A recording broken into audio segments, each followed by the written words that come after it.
हालना महत्वपूर्ण समाचार અને તેનાથી કરીએ બુલેટિનની શરૂઆત। તો રાજકોટના ભગવતીપરા વિસ્તારમાં જૂથ અથડામણનો બનાવ સામે આવ્યો છે। રાજકોટમાં કાયદો અને વ્યવસ્થાને લઈ અને સતત સવાલો ઊભા થઈ રહ્યા છે, ત્યારે વધુ એક વખત જૂથ અથડામણનો બનાવ રિક્ષામાં તોડફોડ કરવામાં આવી હતી। ગઈકાલે પણ માથાકૂટ થઈ હતી અને રિક્ષામાં તોડફોડ કરવામાં આવી હોય તેવી જાણકારી સામે આવી રહી છે। ઘટનામાં વ્યક્તિ ઈજાગ્રસ્ત થતા તેને સિવિલ હોસ્પિટલ સારવાર માટે ખસેડવામાં આવ્યું છે। તો આપ જોઈ શકો છો કે જૂથ અથડામણ થઈ હતી ત્યારે રિક્ષાના હાલ બેહાલ કરી દેવામાં આવ્યા છે। રિક્ષામાં તોડફોડ કરવામાં આવી હતી। વધુ એક વખત રાજકોટથી સમાચાર જૂથ અથડામણને લઈ અને સમાચાર મળી રહ્યા છે। બે જૂથો વચ્ચે અથડામણ થઈ હતી। ગઈકાલે પણ બોલાચાલી અને માથાકૂટ થઈ હતી અને ત્યારબાદ જૂથ અથડામણનો બનાવ, ત્યારે રિક્ષામાં તોડફોડ કરવામાં આવી છે। આ ઘટનામાં ઈજાગ્રસ્ત વ્યક્તિને સારવાર માટે સિવિલ હોસ્પિટલ ખસેડવામાં આવ્યું છે। સ્થાનિક પોલીસે આ સમગ્ર બાબતને લઈ અને ફરિયાદ દાખલ કરી છે અને વધુ તપાસ હાથ ધરી છે।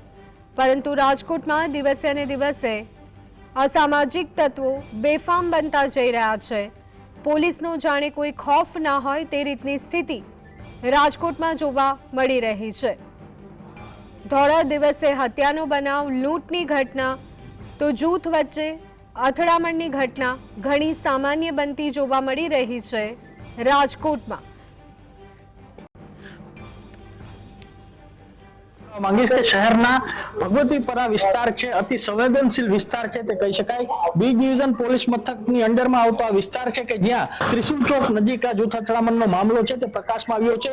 આજે દ્રશ્યો જોઈ રહ્યા છો કે રિક્ષામાં જે આવેલા શખ્સને જે 4 થી 5 જેટલા શખ્સોએ જે ઘેરી લીધા હતા ને ત્યારબાદ અચાનક તલવાર, છરીઓ અને ધોકા સહિત અનેક ઘાતકી હથિયારો સાથે તેના વડે હુમલો છે તે કરવામાં આવ્યો હતો।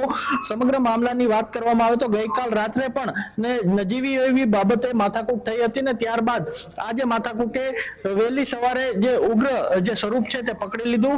આ સમગ્ર ઘટનામાં એક વ્યક્તિ છે તે હાલ ઈજાગ્રસ્ત છે। ત્રિશુલ ચોક નજીકની આ સમગ્ર ઘટના છે તે બની છે, ત્યારે ચોક્કસપણે જે ઘટનાને પગલે રાજકોટ શહેર પોલીસની જે સ્થાનિક પોલીસ અને એસઓજી સહિતનો સ્ટાફ છે તે ઘટના સ્થળ ઉપર પહોંચ્યો છે।